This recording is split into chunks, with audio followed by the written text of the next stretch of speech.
Friend, আজকে মানে আমার মানে বেশিরভাগ চ্যানেলে নেটওয়ার্ক ইন্ডাস্ট্রি সম্বন্ধে আপনাদের সঙ্গে ভিডিও শেয়ার করি। তো আজকে আমি একটা অন্য বিষয় শেয়ার করব। আজকে আমি ভাইদের সঙ্গে, এই দাদাদের সঙ্গে বসছি। তো এই দাদারা হচ্ছে হোটেল ইন্ডাস্ট্রিতে কাজ করে এবং দীর্ঘ 2-3 বছর ধরে, 4 বছর ধরে এই ইন্ডাস্ট্রিতে আছো দাদা।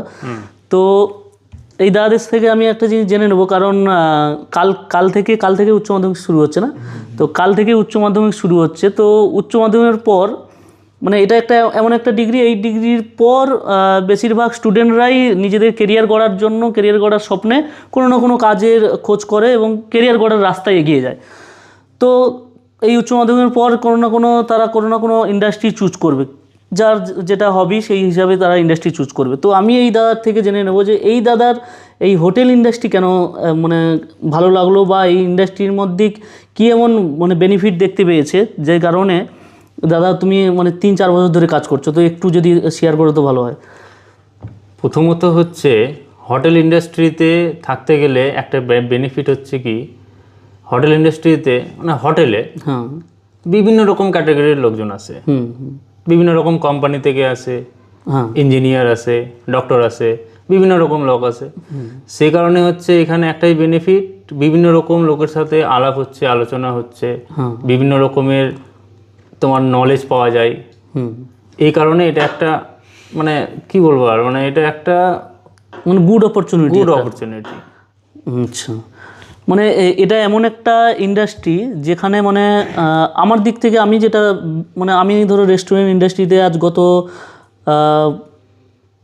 18-19 বছর ধরে এই নেটওয়ার্ক বলছি, এই রেস্টুরেন্ট ইন্ডাস্ট্রিতে আছি। তো রেস্টুরেন্ট ইন্ডাস্ট্রি, হোটেল ইন্ডাস্ট্রি একদম মানে 50-50 একদম, দুটোই ইন্ডাস্ট্রি পুরো অ্যাকুয়াল। তো আমি এই ইন্ডাস্ট্রিতে আছিও ঠিক একই চিন্তা ভাবনা এতে, কারণ সিভিল ইন্ডাস্ট্রি আছে, ফাইন্যান্সিয়াল ইন্ডাস্ট্রি আছে, নেটওয়ার্ক ইন্ডাস্ট্রি আছে, আরও বিভিন্ন আলাদা আলাদা প্ল্যাটফর্ম ইন্ডাস্ট্রি রয়েছে। তো সবথেকে আমার এটা কেন বেটার লেগেছে, আমি বিভিন্ন ইন্ডাস্ট্রি মানে সিভিল ইন্ডাস্ট্রিতেও কাজ করেছি, ফাইন্যান্সিয়াল ইন্ডাস্ট্রিতেও কাজ করেছি এবং মার্কেটিং যে মানে নেটওয়ার্ক ইন্ডাস্ট্রিতেও কাজ করেছি এবং করছিও। তো তার সাথে আমার এই ইন্ডাস্ট্রিটা কেন ভালো লেগেছে, তুমি যে চিন্তাভাবনাটা শেয়ার করলে, এটা আমারও ঠিক মানে আমিও ঠিক এই চিন্তাভাবনার এতেই এই লাইনেই আমি আছি। কারণ এই ইন্ডাস্ট্রিটা এমন একটা ইন্ডাস্ট্রি যেখানে আমাদের ওয়ার্ল্ডের সবথেকে রিচেস্ট ম্যান বিল গেটস, ওনাকেও প্রশ্ন করা হয়েছিল যে আপনি আজকে ওয়ার্ল্ডের ধনী ব্যক্তি আছেন, তো কালকে যদি আপনি ভেবে নিন যে আপনি পুরো বিগ জিরো, আজকে বিগ রিচ মানে আজকে খুব ধনী আপনি, কালকে কিন্তু খুব গরিব ভেবে নিন। তো কালকে যদি আপনাকে শূন্য থেকে শুরু করতে হয়, তাহলে আপনি কোন ইন্ডাস্ট্রি, কোন প্ল্যাটফর্ম চুজ করবেন, কোনখান থেকে শুরু করবেন? তো উনি কি বলেছিলেন জানেন? উনি বলেছিলেন যে আমাকে যদি জিরো থেকে শুরু করতে হয়, তাহলে আমি মানে হোটেল ইন্ডাস্ট্রিকে চুজ করব। তখন যিনি ইন্টারভিউ নিয়েছিলেন ওনাকে জিজ্ঞাসা করছে কেন এত ইন্ডাস্ট্রি থাকতে হোটেল ইন্ডাস্ট্রি কেন চুজ করবেন? না, আমি হোটেল ইন্ডাস্ট্রি এই কারণে চুজ করব, হোটেল ইন্ডাস্ট্রিতে আমি গেলে হয়তো আমাকে কোনো গেস্টকে, কাস্টমারকে, অতিথিকে আমাকে খাবার দিতে হবে, তার এঁঠো প্লেট তুলতে হবে। এটা হয়তো অন্যদের চোখে এটা হয়তো একটা খারাপ দেখায় যে এঁঠো প্লেট তুলছে, একটা লজ্জার বিষয় অন্যদের কাছে এবং অন্যদের কাছে ঘৃণার বিষয়ও, ক্রিটিসিজম একটা বিষয়। কিন্তু এই জায়গায় সবথেকে বড় লুকিয়ে আছে কি, নিজেকে আপগ্রেড করার মানে গুড অপরচুনিটি এই জায়গায় লুকিয়ে আছে। যেটা তুমি বললে যে এখানে উকিল, ডাক্তার, মাস্টার মানে হাই প্রোফাইল লোকেরা এই ইন্ডাস্ট্রিতে আসে, হোটেলে এসে স্টে করে, রেস্টুরেন্টে খেতে আসে, টাইম স্পেন্ড করতে আসে। তো একটা কথাই আছে যে তুমি যেমন সঙ্গে থাকবে, মানে সৎসঙ্গে স্বর্গবাস, অসৎসঙ্গে নরকবাস বলে। তো তুমি যেমন মানুষদের সঙ্গে মিশবে, তুমি নিজেকে ঠিক তেমনভাবে গড়ে তুলতে পারবে। তো সেই কারণে আমিও ইন্ডাস্ট্রিটাকে এই কারণে চুজ করেছি যে কারণ অন্য ইন্ডাস্ট্রিতে তুমি আদার্স এই হোটেল ইন্ডাস্ট্রি বাদে অন্যান্য ইন্ডাস্ট্রিতে তুমি যে ইন্ডাস্ট্রিতে যাবে, সেই ইন্ডাস্ট্রিতে গিয়ে তুমি কিন্তু অনেক সাথী পাবে, কিন্তু উপরে যাওয়ার জন্য এমন কোনো সাথী পাবে না। কারণ সেই প্রতিটা ইন্ডাস্ট্রিতে কিন্তু একটা সীমিত লেভেল কিন্তু রয়েছে। আর এই ইন্ডাস্ট্রিতে কি হয়, তুমি বিভিন্ন প্ল্যাটফর্মে হাই লেভেল লোকেদের সঙ্গে তুমি একটা সাক্ষাৎকারের জন্য তুমি একটা সুযোগ পাচ্ছ। সেখান থেকে কি তুমি নিজেকে আপগ্রেড করতে পারবে। তুমি 10টা প্ল্যাটফর্মের লোক একটা টেবিলে এসে খাচ্ছে, 10টা ইন্ডাস্ট্রির লোক এসে একটা টেবিলে খাচ্ছে, মিটিং হচ্ছে, তুমি শুনছো সাইড থেকে, তোমার মধ্যে নিজের মধ্যে একটা গেন মানে এনার্জি, একটা বুদ্ধি, একটা গেন হচ্ছে, নলেজ পাচ্ছ। তো সেখান থেকে একটা মানে বেস্ট অপরচুনিটি আমার এই কারণে লেগেছে, কারণ অন্য অন্য জায়গায় আপনি হয়তো কাজে গেলে তুমি কাজের কলিগের সাথে সাথে সেখানে হয়তো তুমি উপরে যাওয়ার জন্য বড় চিন্তা ভাবনা হয়তো পাবে না, সেখানে দেখবে মদ মাতাল বন্ধু বান্ধব এইসবগুলো পেয়ে যাবে।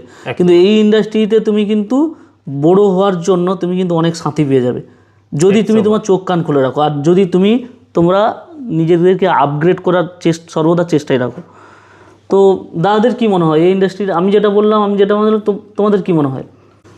রিসেন্ট প্রায় মাসখানেক আগে আমি একটা কোম্পানিতে চান্স পেয়েছিলাম। হ্যাঁ, আমার অ্যাপ্রুভালও এসেছিলো, আমাকে বলেছিল।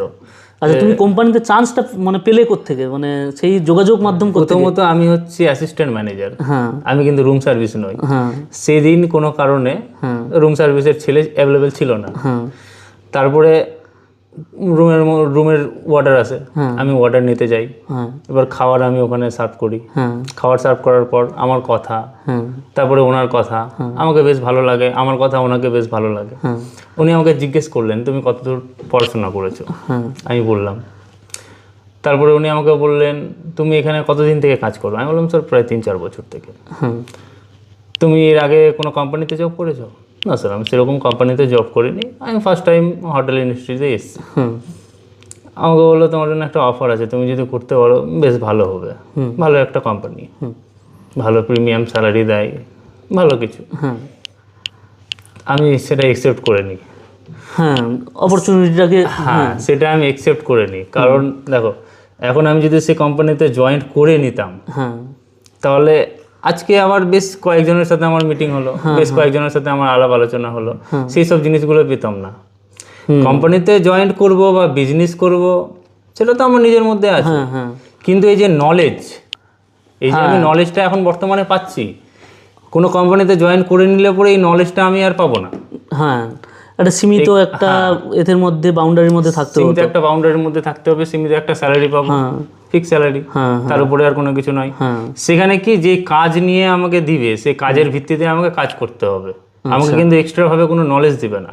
আচ্ছা, আর এখানে থাকতে গেলে আমি বিভিন্ন রকম নলেজ পাচ্ছি, কিভাবে মিটিং অ্যাটেন্ড করতে হয়, কিভাবে মার্কেটিং করতে হয়। মার্কেটিং তো আমি করতে যাচ্ছি না, কিন্তু ওনারা যে রুমের মধ্যে আছেন, আমি যে খাবারটা প্রোভাইড করতে যাচ্ছি, ওনারা যে 4 জন মিলে মিটিং করছেন, কিভাবে মার্কেটিং করতে হবে, কিভাবে মাল সেলিং করতে হবে, কিভাবে কি করতে হবে, আমি যে এইসব কথা যে শুনছি এইসব আমার মাথার মধ্যে ঢুকছে।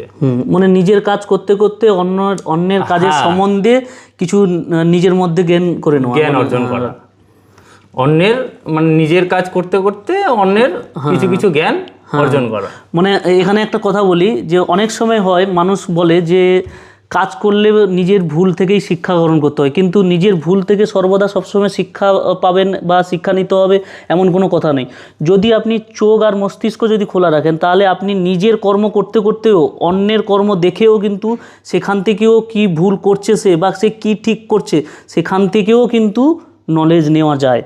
তো অতএব নিজের থেকে যে সর্বদা নিজেকে ভুল করে শিখতে হবে এমনটা কোনো কথা নেই। চোখ কান খোলা রাখলে অবশ্যই একটা প্ল্যাটফর্মে থাকতে থাকতে এক ইন্ডাস্ট্রিতে কাজ করতে করতে তুমি নিজেকে আরও একটা ইন্ডাস্ট্রিতে বা নিজেকে আলাদাভাবে তুলে ধরার একটা অপরচুনিটি পাওয়া যায়। তো তারপরে বলো। তারপরে হচ্ছে যেরকম আমাদের এখানে বিয়ে বাড়িগুলো হয়, এবার প্রথমত আমি হচ্ছি সর্বনিম্ন বৃত্তের মানে ফ্যামিলি থেকে আমি বিলং করি। আমি মধ্যবিত্তও না, ফার্স্ট ক্লাস হাই কোয়ালিটিও না, আমি হচ্ছে নিম্নবিত্ত ফ্যামিলির একজন ছেলে, ওটা নিম্নবিত্তই বলা চলে। তো সেখান থেকে আমি লাইফস্টাইল সম্পর্কে সেরকম কোনো কিছুই জানতাম না। বিয়ে বাড়ি গেলে কীরকম পোশাক আশাক পরে যেতে হয়, তারপরে ভালো গেস্টের সাথে কীভাবে আলাপ আলোচনা করতে হয়, কীভাবে কথা বলতে হয়, তারপরে ভালো বিয়ে বাড়িতে গেলে কীভাবে যেতে হয়, ঠিক আছে, এইসব আমি কোনো কিছুই জানতাম না প্রথমত। আজ প্রায় 3-4 বছর এখানে অভিজ্ঞতা হয়েছে আমার কিভাবে। মানে আগে শহরে ওই যে শহরে একটা ভাব যে কালচারের সঙ্গে এতটা মিলঝুল ছিল না, আমি ছিলাম গ্রামের ছেলে, এখন আমি গ্রামেই থাকি, গ্রামেরই ছেলে। এখানে আসার পরে আমি এখন শহরের ভাষা শিখেছি। এবার শহরে কিভাবে মানুষের সাথে আলাপ আলোচনা করতে হয়, কিভাবে অ্যাটেন্ড করতে হয়, কিভাবে কথা বলতে হয়, মানুষের সাথে কিভাবে নিজের পরিচয় তৈরি করতে হয়, সেই জিনিসটা আমি হোটেল থেকেই শিখেছি। আচ্ছা, তো এখানে একটা বিষয় হচ্ছে কি, এই যে দাদা যে প্রথমে একটা কাজ বললো, প্রথমে যে কাজটা করেছে যেটা হচ্ছে ওনার হচ্ছে রুম সার্ভিস বয় যিনি ছিল, তো উনি সেদিন ছুটিতে ছিল বা যে কারণেও উনি আসেনি। এই যে ওই জায়গায় অনেকে কী মনে করে যে আমি একটা সিনিয়র লেভেলে কাজ করি, সিনিয়র স্টাফ হয়ে আমি রুম সার্ভিস করতে যাব। তো তো এই জায়গায় ইগোতে লাগে, একটা হিচকিচায়। তো সেই জায়গায় এই দাদা দেখো, একটা সব থেকে মানে আমার যেটা সব থেকে ভালো লেগেছে, মানুষকে নিজেকে আপগ্রেড করতে হলে কিন্তু কখনো কখনো তোমাকে উঁচু লেভেলেও চিন্তা ভাবনা রাখতে হবে, আবার কখনো কখনো ডাউন অফ আর্থেও তোমাকে গিয়েও কাজ করতে হবে। তো সেখানটায় সে মানে একটা নিচ থেকে কাজ করতে করতে সে একটা জায়গায় সিনিয়র লেভেলে একটা পোস্টিংয়ে কাজ করছে, সে একটা অ্যাসিস্ট্যান্ট ম্যানেজারের এতে কাজ করছে। তো সেখান থেকে সে পারতো সেদিন যে আমি রুম সার্ভিস কেন দিতে যাবো সেখানটা, আমার রাতে 9টা-10টার পর রুম সার্ভিস বন্ধ হয়ে যায়, তো আমার বন্ধ হয়ে গেছে, আমি যাব না। তো সেই কোনো কিছু একটা নিজেকে একটা অজুহাত দেখিয়ে সে হয়তো বা নিজের ইগোর কথা ভেবে সে কিন্তু বন্ধ করতে পারতো, যেতে মানে রুম সার্ভিস নাও দিতে পারতো। কিন্তু সেখানটায় সে অন্যের মানে যে গেস্ট আছে তার কথা চিন্তা করে সে কিন্তু সার্ভিসটা দিতে গেছে। এবার দেখুন এখানে হচ্ছে একটা ব্যাপার আছে কি, যে অনেক সময় হয় দেখবে যে আমরা যখন অন্যের ভালো কিছু করতে যাই বা অন্যকে বেটার কিছু সার্ভিস দিতে যাই, সেখানটায় দেখবেন কোথাও না কোথাও সে কর্মের ফল এমন একটা জিনিস বলে না, যে কর্মের ফল হচ্ছে সুদে আসলে এমনভাবে তোমার কাছে ঘুরে আসবে। মানে তুমি যদি নেগেটিভ কিছু কাজ করো তারও তোমাকে কর্মফল ভোগ করতে হবে, পজিটিভ কিছুরও কাজ করলেও তারও কর্মফল ভোগ করতে হবে। তো এবার কথা হচ্ছে সেখানটায় তারা ইগোতে না নিয়ে মানে হোটেলে গিয়ে বা রুমে গিয়ে সে রুম সার্ভিসটা দিয়েছে সেই গেস্টকে। তো সেইখান থেকে দেখো, সেইখান থেকে সে একটা কিন্তু অপরচুনিটি পেয়েছে আজকে। এই যে আমি এত নলেজ পেয়েছি এবং নলেজ পাচ্ছি, শিক্ষা অর্জন করছি, এই সমস্ত কিছুর জন্যই আমার হোটেলটা আমার পছন্দ, এই সমস্ত কিছুর জন্যই আমার হোটেল ইন্ডাস্ট্রিতে কাজ করছি এবং কাজ আশা করছি এখন কয়েক বছর করে যাব।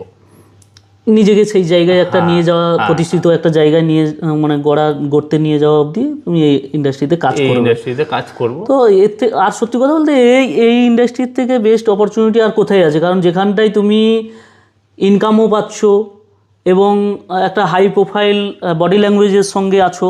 আমার বডি ল্যাঙ্গুয়েজ দেখে এখন থেকে মানে আমি স্লিপিং মানে শুতে চলে যাচ্ছিলাম, তো দাদার বডি ল্যাঙ্গুয়েজ দেখো, তো একটা প্রফেশনাল বডি ল্যাঙ্গুয়েজেই আছে। তো একটা গুড বডি ল্যাঙ্গুয়েজ লুকেই তুমি প্রফেশনালি এতে কাজ করছো এবং টাইমে টাইমে স্যালারি পাচ্ছি এবং টাইমে টাইমে 2 বেলা 3 বেলা 4 মুঠো খেতে পাচ্ছি। তো এর থেকে আর বেটার লাইফে আর বেটার কী আছে? এবং সাথে আবার মানে আউট নলেজও পাচ্ছি, নিজেদেরকে আপগ্রেড করার প্রতিনিয়ত আউট নলেজও পাচ্ছি। তো এর থেকে আর বেটার কী আছে? তো ফ্রেন্ড আপনাদেরকে বলবো, যারা আমার চ্যানেলে নতুন এসেছো এবং যে সমস্ত পুরনো ভিউয়ার্সরা আছো, বন্ধুরা আছো, তো এই দাদার নতুন চ্যানেলের নাম কি দাদা? দীপঙ্কর সাহা। তো দীপঙ্কর সাহার দাদা যে আমার যে ভিডিওর নিচে যে আমার চ্যানেলের মানে আমার লোগোর সাইডে যে আরেকটা লোগো দেখতে পাচ্ছ তোমরা, ওই লোগোতে ওখানে ক্লিক করে ওখানটায় মানে অটোমেটিক দাদা চ্যানেলে তোমাদেরকে নিয়ে যাবে। তো ক্লিক করলে তো দাদার চ্যানেলটিকে অবশ্যই তোমরা সাবস্ক্রাইব করে সাপোর্ট দিও দাদাকে। তো দাদা একটা নতুন চ্যানেল ক্রিয়েট করেছে এবং ওনার চ্যানেলে মানে ইন্ডাস্ট্রিয়াল এবং লাইভ রিলেটিভ এবং ব্লগিং টাইপ বলতে পারো, এবং জীবনে কী কী পদক্ষেপ নেওয়া উচিত, সময় ক্ষেত্রে আমাদের কীভাবে চলা উচিত, মানে এইসব লাইভ রিলেটিভ দাদা চ্যানেলে ভিডিও করবে। এইসব মানে দাদা যেটা বললো আমার কাছে শেয়ার করলো, তাই তো লাইভ রিলেটিভ ভিডিও বানাবে। তো অবশ্যই তোমরা গিয়ে অবশ্যই দাদা চ্যানেলটাকে ভিজিট করো এবং চ্যানেলটিকে অবশ্যই সাবস্ক্রাইব করে তার সঙ্গে সর্বদা জুড়ে থাকো। তো ভালো থাকবে, সুস্থ থাকবে, দেখা হবে আবার নেক্সট ভিডিওতে। তো দাদা এখানেই শেষ করি নাকি? হ্যাঁ, ঠিক, নমস্কার সকলকে নমস্কার। আর হ্যাঁ, এই ভিডিওটা দেখে অনেকেই ইগোতে নিয়ে নিতে পারেন যে এরা খালি তাদের ওই ইন্ডাস্ট্রিতে কাজ করছে, ওদের ভালো লাগছে বলে খালি ওদের ইন্ডাস্ট্রির কথা বলছে, আর অন্য ইন্ডাস্ট্রি কি তাহলে খারাপ নাকি? তো এটাও আমরা অ্যাকচুয়ালি বলতে চাইছি না। যে যার নিজস্ব একটা ওপিনিয়ন থাকে, যে যার লাইফে একটা কাজ করতে করতে একটা এক্সপিরিয়েন্স হয়, তো সেখান থেকে আমরা আমাদের যতটুকু আমরা নিজেদের নলেজ গেইন করতে পারছি সেখান থেকে একটা এক্সপিরিয়েন্স আপনাদের কাছে শেয়ার করছি, তাই তো? তো আপনারা কেউ মানে গায়ে টেনে নেবেন না যে খালি আমরা এই ইন্ডাস্ট্রিকে, হোটেল ইন্ডাস্ট্রিকে, রেস্টুরেন্ট ইন্ডাস্ট্রিকে আমরা খালি বেটার বলছি, অন্যান্য ইন্ডাস্ট্রিকে খারাপ বলছি, তা কিন্তু নয়। সবাইকে সমস্ত ইন্ডাস্ট্রিকে নিয়েই কিন্তু চলতে হবে। আর মানে একে অপরকে সাহায্যে, একে অপরের কোলাবরেট করেই কিন্তু সবাই মানে চলতে হবে সবাইকে। তো ভালো থাকুন, সুস্থ থাকুন, গায়ে কেউ কথাটা মানে নেগেটিভভাবে কেউ গায়ে মাখবেন না। তো দেখা হবে আপনাদের সঙ্গে নেক্সট ভিডিওতে। আর অবশ্যই দাদার ভিডিও কিন্তু অবশ্যই গিয়ে তোমরা দেখবে, কারণ নতুন চ্যানেল করেছে, তো অবশ্যই আপনাদের সাপোর্টের প্রয়োজন এবং মোটিভেটেড আপনারা যত সাপোর্ট করবে সে নিজে একটা মনের থেকে একটা মোটিভেট পাবে সে। তো এর জন্য আপনারা অবশ্যই দাদাকে গিয়ে অবশ্যই সাবস্ক্রাইব করে এবং দাদার সঙ্গে অবশ্যই সর্বদা পাশে থাকবেন। আর যদি কোনো ভুল ত্রুটি হয়ে থাকে, কারণ নতুন চ্যানেল ক্রিয়েট করেছে, তো অবশ্যই দেখুন প্রথমে শুরুয়াতে মানুষ অনেক কিছু ভুল করে, ভুল ত্রুটি থাকে, তো সেখান থেকে অবশ্যই চেষ্টা করবেন মন থেকে মার্জিন করে অবশ্যই দাদাকে সাপোর্ট করা, দাদার সঙ্গে জুড়ে থাকার।